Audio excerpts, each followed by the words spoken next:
ya keyakinan teman-teman masing-masing. Saya tidak menyalahkan pendapat teman-teman tentang kesurupan atau abreaksi ini. Cuman yang perlu teman-teman ketahui ya, penanganannya itu tidak bisa disamakan, Mas. Iya.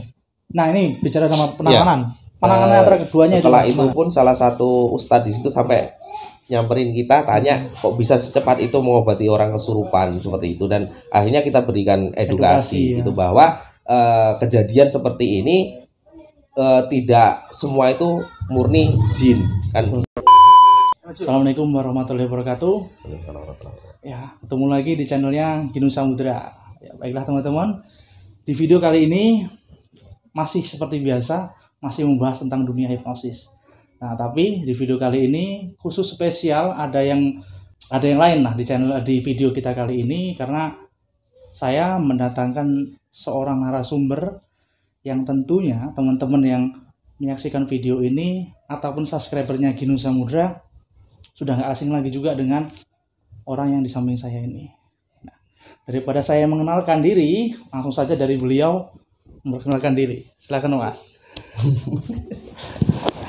Ini suatu kehormatan yang luar biasa ya bisa diperkenankan hadir atau tampil di depan layar di channelnya Master Ginu Samudra. Sebelumnya saya ucapkan terima kasih buat Mas Ginu Samudra. Oke, perkenalkan, nama saya Pio di Avatar. Itu juga sekaligus nama YouTube channel saya. Channel YouTube. Dan untuk konten saya itu pun tidak jauh berbeda karena memang masih dengan seputaran ilmu hipnosis atau ilmu komunikasi seperti itu. Kalau yang lain-lainnya mungkin kita sambil ngobrol-ngobrol aja, Mas Gino. Iya, mungkin juga banyak yang ya sedikit banyak yang tahu, sedikit banyak udah pada tahu lah kalau channel kita ini membahas apa dan saya tuh siapa. Kemelelet temen. Gak apa-apa. Karena memang seperti ini teman-teman. Saya udah lama pengen nemuin beliau, pengen collab buat apa ini, ngobrol-ngobrol tentang edukasi, tentang hipnosis. Karena memang kebetulan konten kita berdua ini fokus kepada edukasi tentang hipnosis dan pengembangan diri. Adapun seling-selingan ada video sulap, ya itu intermezzo aja. Gitu. Ya. Jadi memang baru hari ini sempat menemui beliau, bikin konten bersama. Siapa sih sebenarnya yang nggak kenal beliau, yang subscribernya hampir 20.000. Padahal dulu kontennya hampir bareng, dan punya saya ya cuma 1.000 lebih berapa gitu. Makanya teman-teman yang nonton video ini subscribe ya, jangan lupa juga subscribe channelnya Mas Pio di Avatar, nanti saya kasih deskripsi di bawah ya. Nah, kita ngobrol santai aja Mas ya. Jadi kita temanya kali ini bebas. Ini berawal dari beberapa pertanyaan mungkin dari orang-orang sekitar, subscriber, dan ketika saya live ada beberapa pertanyaan yang sudah saya jawab dan ada juga yang belum saya jawab. Yang sudah saya jawab artinya untuk memantapkan, saya tanya kembali ke beliau narasumber yang tentunya lebih expert dibanding saya ya. Gitu, artinya bukan suara saya sendiri, bukan pendapat saya sendiri. Dengarkan juga nanti pendapat beliau tentang fenomena-fenomena yang disebut hipnotis atau fenomena-fenomena yang mirip dengan hipnotis. Nah, jadi kalau misalnya nanti ada fenomena-fenomena yang hampir mirip hipnotis, tapi di kalangan masyarakat di sekitar kita itu mengatasnamakan hipnosis, nanti kita luruskan, semoga bisa menjadi edukasi. Nah, tapi sebelumnya kembali yang ini Mas, yang lagi viral ini ya, ada di channel YouTube lah, YouTube sebelah ya, perbedaan pendapat ya, gitu kan. Sebenarnya ya perbedaan itu kan wajar Mas ya. Cuman yang saya lihat ini jadi apa ya, jadi ajang debat kusir, jadi nggak ketemu gitu. Nah, makanya saya sendiri sudah di video yang lalu sudah saya jawab ya tentang fenomena ini Mas, fenomena kesurupan dan abreaksi.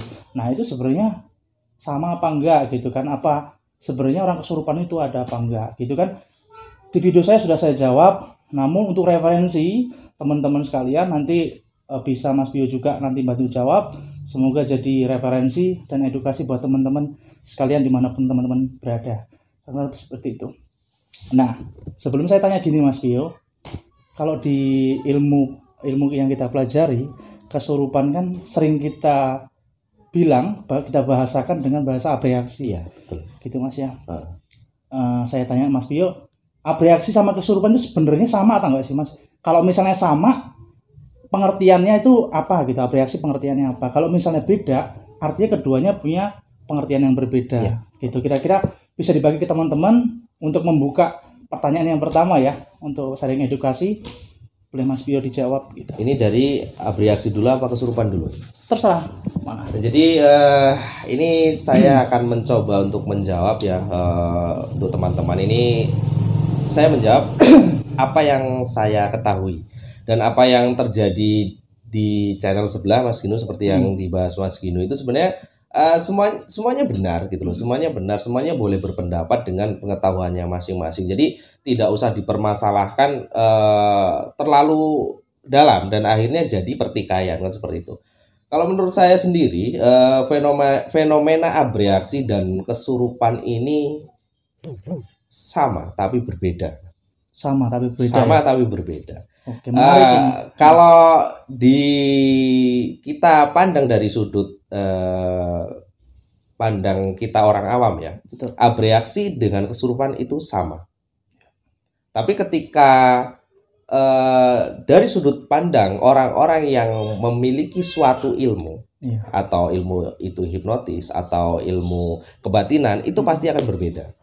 Cuman yang saya ketahui di lingkungan saya sendiri ya, di lingkungan saya sendiri itu semua dianggap sama dan penanganannya pun sama, Mas.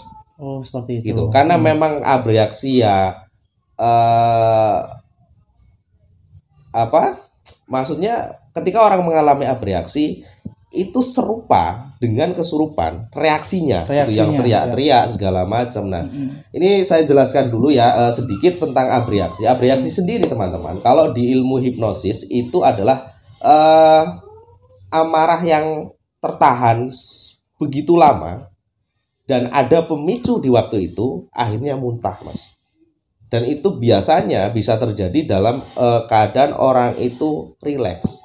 Oh, seperti itu. Hening, rileks. Makanya kadang orang lagi ngelamun gitu. Orang lagi ngelamun, terus biasanya juga ada kalau di kemah-kemah itu ya, di kemah-kemah itu kemah-kemah pramuka, itu kan ada renungan suci namanya. Oh gitu. Nah, ketika si pembina ini memberikan tausiah ya, atau cerita, itu kan pasti dibawa anak itu di mana dalam keadaan kondisi sedih sesedih-sedihnya. Itu orang anak itu dalam kondisi trust.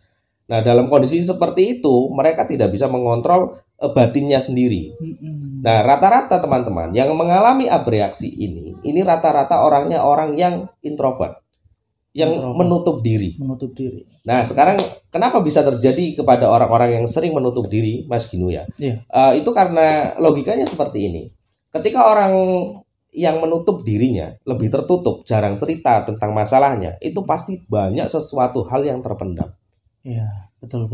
Emosi, amarah itu jadi emosi, seneng jadi emosi, ya kan?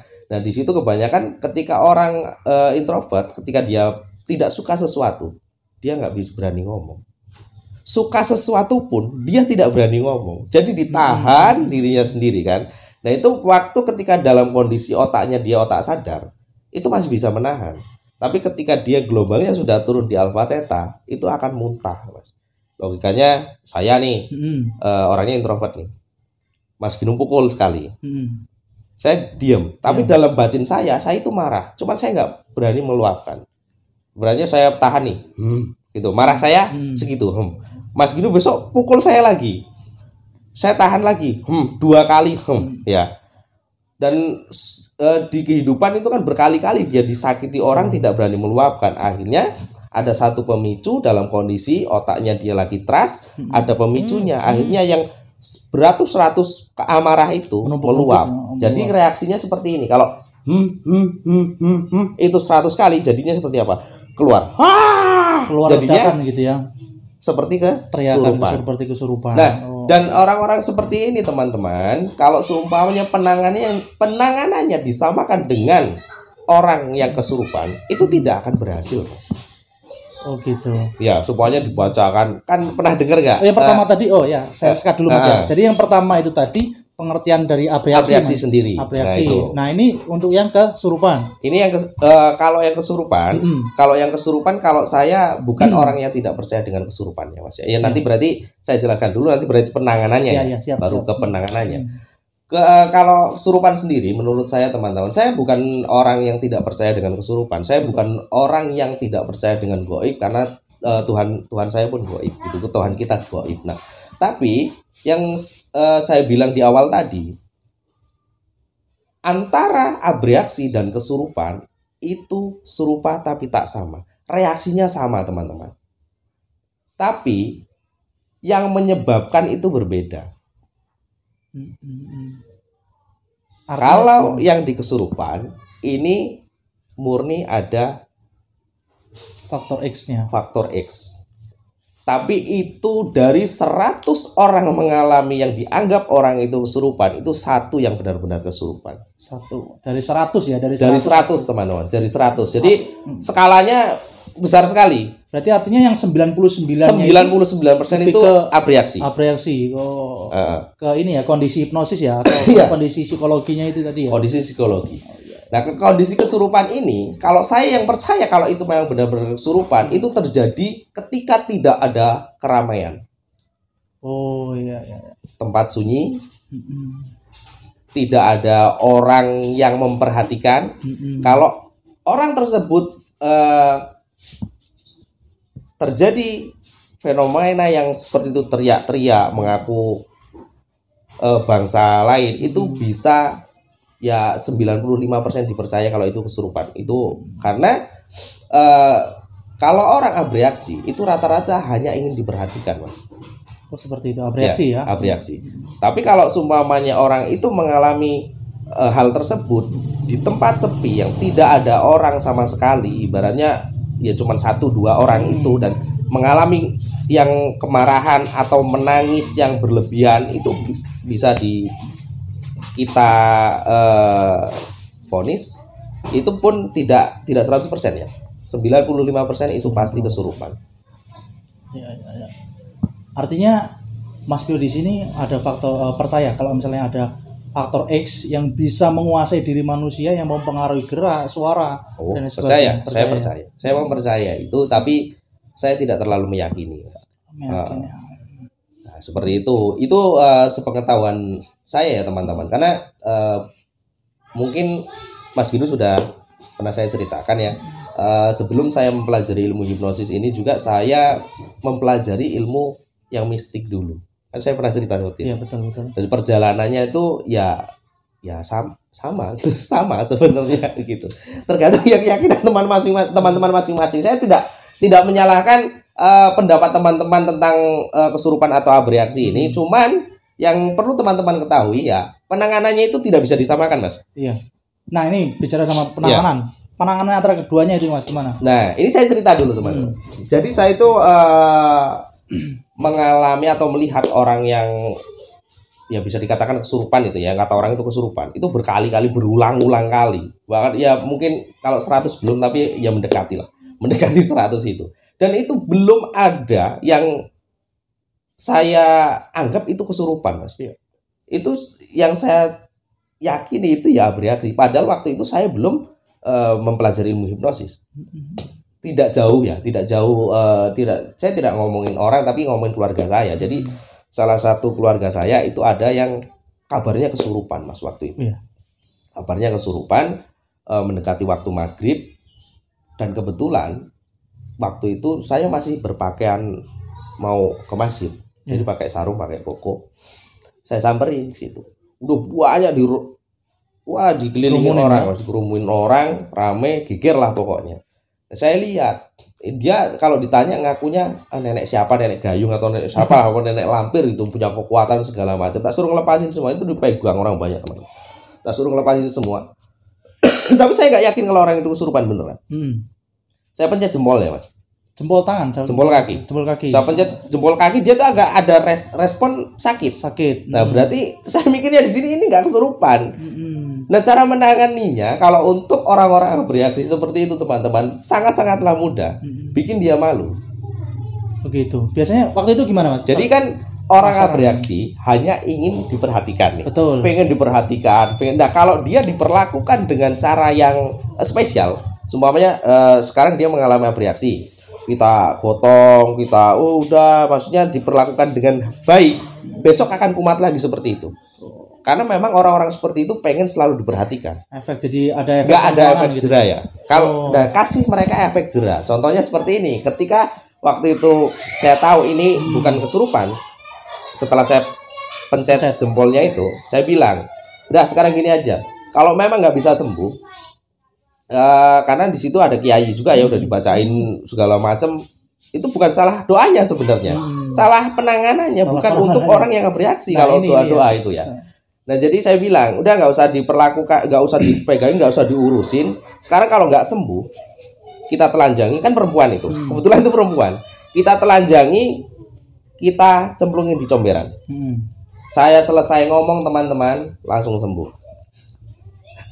Tuh. Jadi memang apa ya? Harus tahu penanganannya itu ya, harus tahu. Pertama, jadi pentingnya gini. Pertama kita harus tahu fenomenanya itu antara kesurupan sama abreaksi itu apa. Nah, karena di antara keduanya ini penanganannya berbeda, Mas. Berbeda.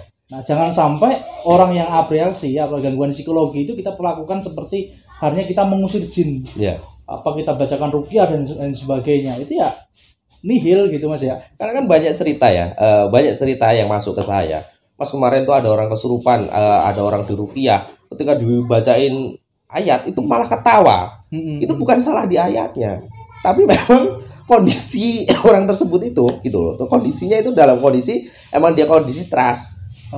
Gitu, kondisi terhipnosis lah sebenarnya, terhipnosis diri sendiri gitu. Betul. Set dalam kondisi self hipnosis itu. Kalau untuk menangani abreaksi, teman-teman tidak usah butuh waktu lama, bikin yang mengalami abreaksi itu jera, kasih efek jera. Kalau seumpamanya menyenangkan ya, efek yang tidak menyenangkan. Kalau seumpamanya kok terjadi siang hari, itu taruh aja tengah lapangan, tinggal pergi. Karena itu tidak akan membahayakan. Dan ini Mas sering terjadi di sekolahan-sekolahan gitu, ya. Mas ya. Ya seperti yang kita alami, Mas. Betul.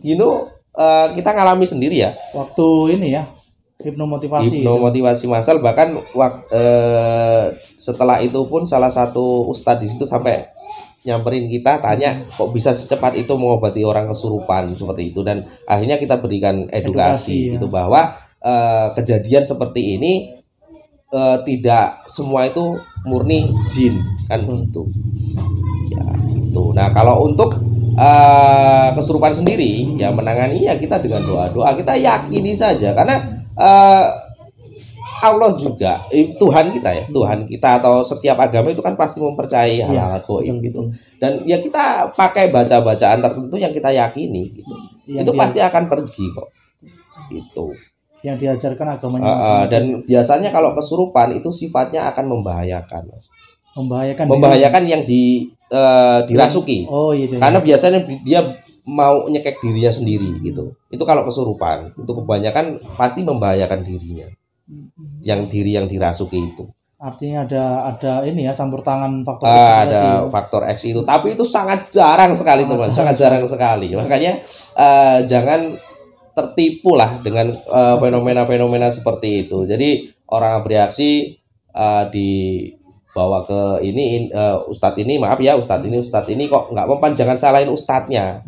Karena kadang-kadang kan ya si yang membantu untuk menyembuhkan itu tidak memahami ilmu gelombang otak, ilmu komunikasi itu teman-teman. Jadi itu pengetahuan saya. Jadi kalau bisa saya simpulkan, Mas ya, bisa simpulkan, kalau pengertian apa itu hipnosis ya, itu sudah kami bahas di channel Mas Bio, ada sudah. Di channel saya ada.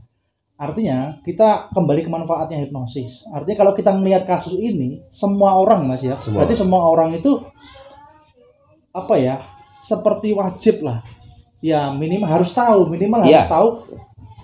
ilmu hipnosis, walaupun nggak secara komprehensif, harus tahu minimal yang seperti ini tuh fenomena hipnosis, fenomena psikologi, seperti ini fenomena yang benar-benar faktor X gitu, bisa membedakan karena penanganannya pun itu berbeda gitu ya. Jadi biar nggak salah kaprah gitu. Makanya kita harus tahu ini ciri-ciri abreaksi itu apa. ciri-ciri orang yang kesurupan seperti apa, penanganannya seperti apa, bisa dipisahkan. Kira-kira seperti itu. Artinya seperti kita orang awam, entah itu anak muda, orang tua, usia lanjut, siapapun itu, apapun profesinya, mohon maaf misalnya Anda seorang peruqyah atau ustadz misalnya, bisa belajar. Insya Allah ini aman. Insya Allah ini aman untuk agama manapun. Karena yang kami pelajari Mas ya, kalau yang saya pelajari ini setelah saya sikapi, kita bandingkan dengan agama kita, nggak ada yang bertentangan. Malah nyambung Mas. Malah nyambung gitu. Trik untuk teman-teman ya. Ini belum saya bagi dan belum saya bahas. Ini masalah bereaksi ini dan kesurupan ini kan di channel saya belum bahas. Ini spesial untuk teman-teman semua. Jadi kalau bisa dicoba, bisa dibuktikan ketika nanti menemui orang yang dianggap kesurupan, itu teman-teman modalnya pokoknya yang penting meyakinkan saja, pakai peci, pakai sorban, pakai sarung, pakai koko, berangkat sebisanya dibacain apa pasti insya Allah sembuh. Itu buat teman-teman kalau yang mau coba nemuin orang kesurupan yang dianggap kesurupan itu. Yang penting intinya teman-teman harus yakin, jangan takut, entah itu katanya yang masukin jin iprit, entah itu kuntilanak, entah apa, yang penting jangan takut, lakuin aja modal peci, sarung, kan, koko, berangkat, bismillahirrahmanirrahim, pokoknya kayak di TV-TV itu pasti sembuh. Pokoknya niru aja. Kayak kalian lihat di TV-TV itu ditiru bisa aja. dibuktikan teman-teman, Model bisa aja dibuktikan gitu. Nah, gitu.